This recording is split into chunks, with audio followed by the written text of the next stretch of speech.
Hello viewers, हमारी आज की वीडियो है यमुना ज़ैदी की रियल लाइफ के बारे में। यमुना की रियल एज, उनकी शादी, उनके एक्टिंग करियर का आगाज़, उनकी फैमिली, पेरेंट्स, सब कुछ है आज की वीडियो में। और यमुना में ऐसी कौन सी खास बात है जो उन्हें कंटेम्प्रेरी एक्ट्रेसेस से यूनिक बनाती है।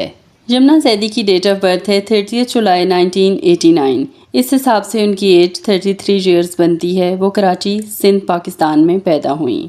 उनके वालिद का नाम ज़मींदार ज़ैदी है जो कि एक बिजनेसमैन थे और 2019 में उनकी डेथ हो चुकी है। जबकि यमुना की वालदा का नाम शबाना नाहिद ज़ैदी है और वो हाउसवाइफ हैं। यमुना की 2 बहनें और एक भाई हैं जिनके साथ वो इंस्टा पर अपनी pics time and again share करती रहती हैं।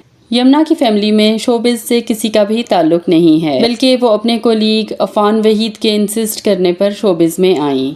यमुना का पहला ड्रामा थकन था, जिसमें उन्होंने मेन लीड सबा कमर की छोटी बहन का किरदार अदा किया और ये एक नेगेटिव कैरेक्टर था। लेकिन अपने पहले ही रोल को यमुना ने इतने अच्छे से निभाया कि एक के बाद एक ड्रामों की लाइन लग गई। खुशी एक रोग, तेरी राह में रुल गई, मेरी दुलारी, उल्लू बुराए फरोख्त नहीं। यहाँ तक आते आते यमुना इस लेवल पर पहुँच चुकी थी कि उन्हें मेन लीड के कैरेक्टर्स ऑफर होने लगे। अपनी नेचुरल ब्यूटी, बेसाख्ता एक्टिंग और इनोसेंट लुक की वजह से वो लोगों में पहले ही बेहद मशहूर हो चुकी थीं। रिश्ते कुछ अधूरे से, मौसम और जुगनू, ये ड्रामे यमुना को इस मकाम तक ले आए कि कोई भी प्रोड्यूसर अब यमुना को कास्ट करने के लिए इंतज़ार कर सकता था। यमुना इन कैरेक्टर्स में अपनी वर्सटैलिटी साबित कर चुकी थीं।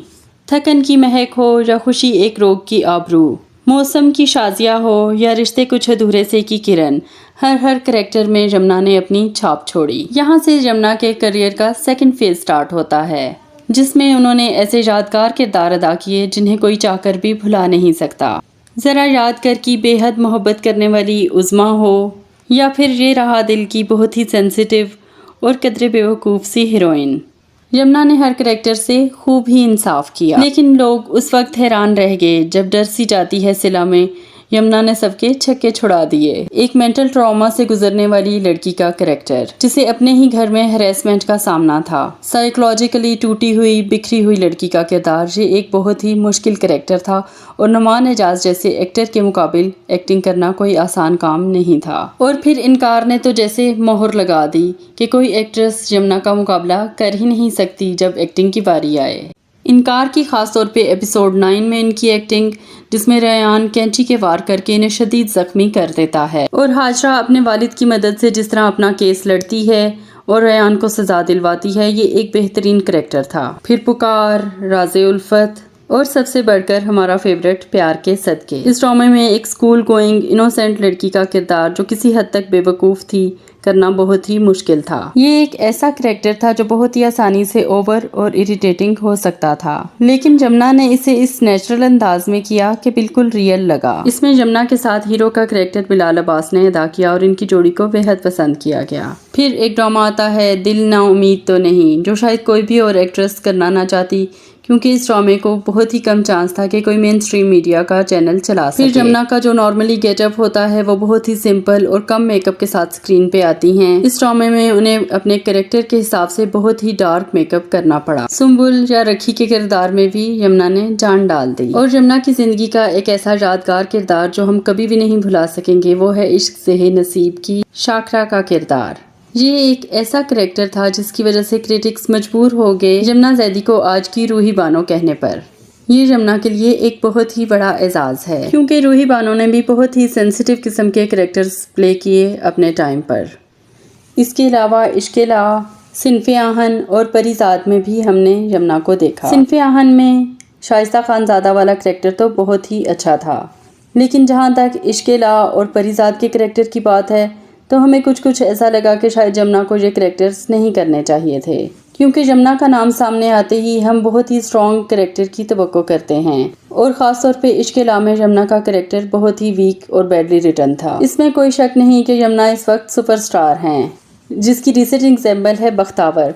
ये एक ऐसा ड्रामा है जो सिर्फ और सिर्फ यमुना की एक्टिंग की वजह से लोग देख रहे हैं और इसके व्यूज़ टॉप पर हैं। इसकी तकरीबन हर एपिसोड ट्रेंड कर रही होती है यूट्यूब पर। हालांकि ड्रामा की स्टोरी लाइन भी बहुत ही वीक है और सपोर्टिंग कैरेक्टर्स भी इतना अच्छी एक्टिंग नहीं कर रहे सवाई शीदा का कैरेक्टर जिस लड़के ने प्ले किया था उसके। इसके बावजूद होल एंड सोल जमुना के कंधों पर यह ड्रामा चल रहा है। रिसेंटली उनका ड्रामा तेरे बिन बहुत ही पसंद किया जा रहा है और इसकी एक एक एपिसोड का व्यूअर्स बेसब्री से इंतजार कर रहे हैं। जमुना की शादी अभी तक नहीं हुई। हाँ, एक इंटरव्यू में उन्होंने एक बार ये जरूर कहा था कि मैंने हमेशा से सोचा था कि मैं शादी जल्दी करूंगी, बाकी आगे किस्मत की बात है। जमुना एक्टिंग के साथ मॉडलिंग भी करती हैं और उनको डिफरेंट खूबसूरत फोटोशूट्स में हम देखते रहते हैं। उनकी ऑन स्क्रीन जोड़ी बिलाल अब्बास, वहाज अली, अहमद अली अकबर के साथ बेहद पसंद की गई। अब आते हैं उस खास बात की तरफ जो जमुना को सबसे यूनिक बनाती है, तो वो है जमुना की सादगी, सिंप्लिसिटी। इसके अलावा उनके ड्रामास के जो BTS या of the screen shots release होते हैं, ये वाजे देखा जा सकता है कि जमुना अपने जूनियर एक्टर्स के साथ किस कदर फ्रेंडली रहती हैं। उनकी मौजूदगी में सेट पर किसी को भी अनईजी नहीं होना पड़ता। यही वजह है कि हर वो को स्टार जिसने जमुना के साथ काम किया उसने हमेशा जमुना की तारीफ ही की और दोबारा जमुना के साथ काम करने की ख्वाहिश जाहिर की। और उनका ये एटीट्यूड सिर्फ सीनियर्स के लिए नहीं है बल्कि वो जूनियर्स के लिए भी इक्वली फ्रेंडली हैं। जमुना कम गो हैं, ज्यादातर वो अपने काम से काम रखती हैं और इनके करीबी दोस्तों की तादाद बहुत ही कम है। आपको हमारी आज की वीडियो कैसी लगी और जमुना की लाइफ के बारे में आप कुछ ऐसा जानते हैं जो हमने इस वीडियो में नहीं बताया तो हमें कमेंट्स में ज़रूर बताइएगा। और हाँ, इस खूबसूरत वीडियो के इख्तिताम पर हमारे चैनल को सब्सक्राइब तो ज़रूर ही कर दें और सब्सक्रिप्शन के वक्त बेल आइकॉन को प्रेस करना हरगिज़ ना भूला करें।